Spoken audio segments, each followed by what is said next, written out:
Hello, and welcome to the Jacksonville Jaguars Insider Podcast. My name is John Shipley.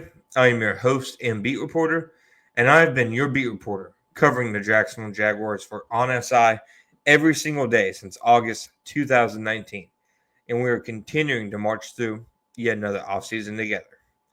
As always, Jaguars On SI is your best and most comprehensive stop for all Jacksonville Jaguars news and analysis, and you can find us on social media such as Facebook and Twitter at Jaguars on SI, and you can also find us at www.si.com/NFL/Jaguars. Hello and welcome to today's episode of the Jacksonville Jaguars Insider Podcast. Today I want to talk about the only two prospects to me that I think make sense for the Jaguars to move up from number 5 for. Now, when discussing the idea of trading up on day one, they could always, of course, trade back up into the first round from number 36. They did so from very early in the second round to move back into the first round to select Devin Lloyd in 2022. So that was a completely different regime, but we did see them do it just a few years ago. But strictly in the sense of talking about trading up from the number 5 pick, as you guys, have known from reading my stuff and listening to the podcast, etc., I'm a big fan and proponent of trading back when you can. Now, it's not always easy to. A lot of times when a team is in a clear trade back scenario, it's because there just isn't a lot of value at their spot. And when there's not a lot of value at your spot, it's also hard to entice another team to want to move up, unless they are completely sold on a player. And while I'd still obviously advocate for the Jaguars, if you're going to do anything, number 5, ideal scenario is probably trading down a little bit.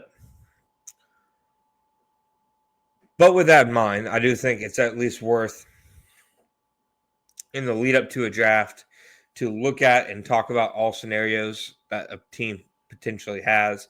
And one of those scenarios, of course, for the Jaguars, what would a trade up from number 5 look like?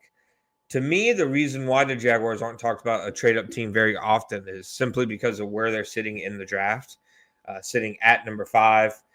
Obviously, they're already expected to get guys like Mason Graham and Will Campbell falling to their pick. The two guys who are unlikely to fall there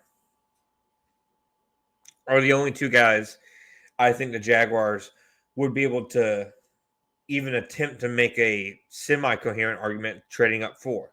And that'd be Penn State pass rusher Abdul Carter and Colorado hybrid player Travis Hunter. Now, that's not to say I don't consider Graham and Campbell really good players who the Jaguars should be thrilled with, I think, at number 5. But I don't think you're trading up to the number 2 and number 3 pick for a Mason Graham or Will Campbell. I think if you're trading up for a player at all in the top 5 in this year's draft, it has to be Carter or Hunter, who, for my money, and I'd say probably 95% of the, big boards that you see out there, especially with the consensus board coming up, the number 1 and number 2 players on a lot of people's rankings are the only 2 players that I think you could even entertain an offer for trading up. A big part of it is the positions that they play. Obviously, edge rusher, one of the premier positions in football. It's that, quarterback, and left tackle, really. And Carter, more than any other prospect in this class, has a chance to be a special NFL pass rusher. Now, he's not like, in my opinion, a generational pass rushing prospect or anything like that, but he has the tools to be a very good one. I'd say out of all the pass rushers in this year's class, he's by far the easiest one to see translating into a double-digit sack guy.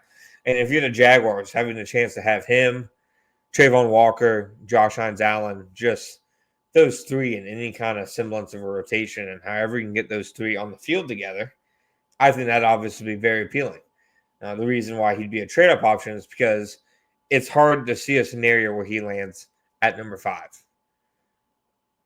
That is, they would need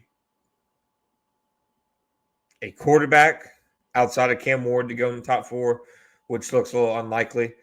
They would need, Travis Hunter to go number 3, and then they would need the New England Patriots to pass on him for Will Campbell. And that's a tough one, I think. And then obviously Travis Hunter. To me, the best player in the draft, the closest thing this draft has to a generational talent. I think he can help you at corner. He can help you at receiver. For the Jaguars specifically, they need help at both those spots.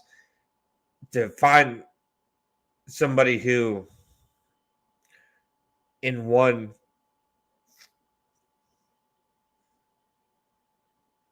player, one skill set, one draft pick, can be both a running mate for Brian Thomas Jr. and Tyson Campbell, I think that's a special opportunity that the Jaguars wouldn't be able to pass up. So I'm not advocating a trade up, but if they wanted to trade up from number 5, I truly believe those are the only 2 players that you can even make an argument for in the entire draft.